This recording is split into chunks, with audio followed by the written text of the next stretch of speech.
Assalamualaikum warahmatullahi wabarakatuh. Perkenalkan, nama saya Nila Lufiana dengan nomor pokok mahasiswa 21187203064. Di sini saya akan membuat video presentasi dengan materi Human Capital dan Pendidikan dari mata kuliah Ekonomi Pendidikan yang diampu oleh dosen Ibu Naila Riza Umami MPD. Teori Human Capital dan kaitannya dengan pendidikan.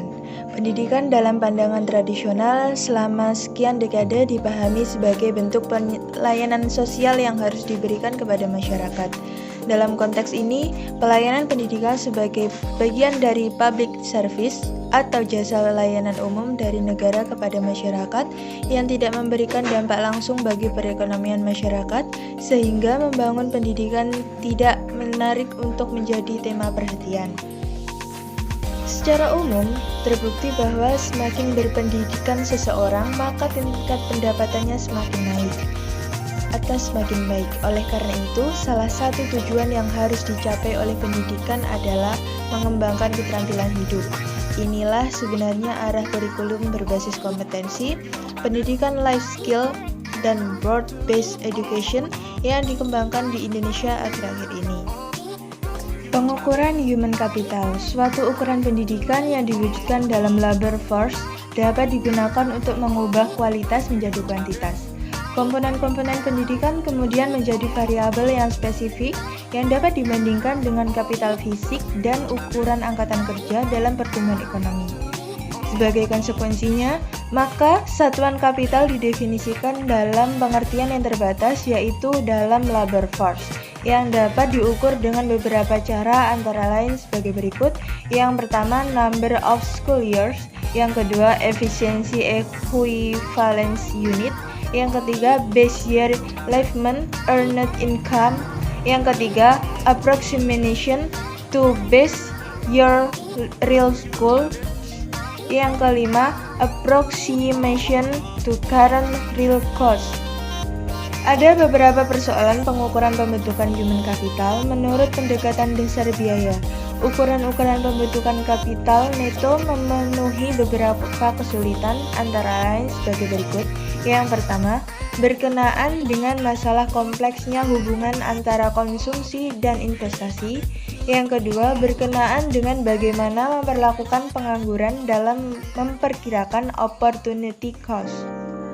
Pendidikan sebagai investasi. Para penganut teori human capital berpendapat bahwa pendidikan adalah investasi sumber daya manusia yang memberikan manfaat moneter ataupun non-moneter. Manfaat moneter dari pendidikan adalah diperolehnya kondisi kerja yang lebih baik, kepuasan kerja, efisiensi konsumsi, kepuasan kenikmatan masa pensiun, dan manfaat hidup yang lebih lama karena peningkatan gizi dan kesehatan. Manfaat moneter adalah manfaat ekonomis, yaitu berupa tambahan pendapatan seseorang yang telah menyelesaikan tingkat pendidikan tertentu dibandingkan dengan pendapatan lulusan pendidikan di bawahnya. Investasi secara umum dimaksudkan untuk meningkatkan nilai ekonomis di masa mendatang dari barang atau jasa yang diinvestasikan melalui berbagai bentuk upaya dan pengorbanan yang dilaksanakan pada masa sekarang. Besarnya kebutuhan suatu negara untuk investasi pendidikan juga sangat besar, sehingga wajar jika investasi pendidikan tersebut ditanggung bersama oleh pemerintah maupun masyarakat. Investasi pemerintah. Investasi pendidikan oleh pemerintah mencakup pembangunan dan pemeliharaan yang mencakup pembangunan dan pemeliharaan gedung-gedung sekolah, penyediaan peralatan sekolah, pembayaran gaji, penyediaan anggaran untuk meningkatkan kualitas guru, dan lain-lain. Investasi pendidikan dilakukan oleh pemerintah pada umumnya diarahkan untuk mendukung kebijakan peluasan dan pemerataan kesempatan belajar serta peningkatan mutu dan relevansi pendidikan. Investasi swasta. Investasi pihak swasta yang dimaksud di sini adalah lembaga-lembaga pendidikan swasta seperti yang bernaung di bawah suatu yayasan atau foundation. Meningkatnya permintaan terhadap pendidikan ini dapat ditunjukkan atau ditarik oleh angka partisipasi kasar atau murni maupun jumlah murid. investasi sektor swasta tersebut dapat dipandang sebagai akibat keterbatasan bangku sekolah yang dapat disediakan oleh pemerintah untuk mengakomodasi seluruh peserta didik pada berbagai jenjang dan jenis pendidikan. Persediaan atau supply jasa pendidikan dapat diukur berdasarkan jumlah bangku sekolah yang ada. Investasi rumah tangga. Investasi yang dilakukan oleh anggota masyarakat atau rumah tangga pada umumnya berasal dari orang tua peserta didik. Investasi di sini terutama berupa pengeluaran biaya langsung atau direct cost untuk komponen biaya seperti disebutkan di depan. Selain bentuk biaya langsung, ini ada biaya tidak langsung berupa income foregone, yaitu berupa kesempatan yang hilang untuk memperoleh pendapatan karena waktu dan sumber dana dipergunakan untuk memperoleh pendidikan. Nilai balik pendidikan.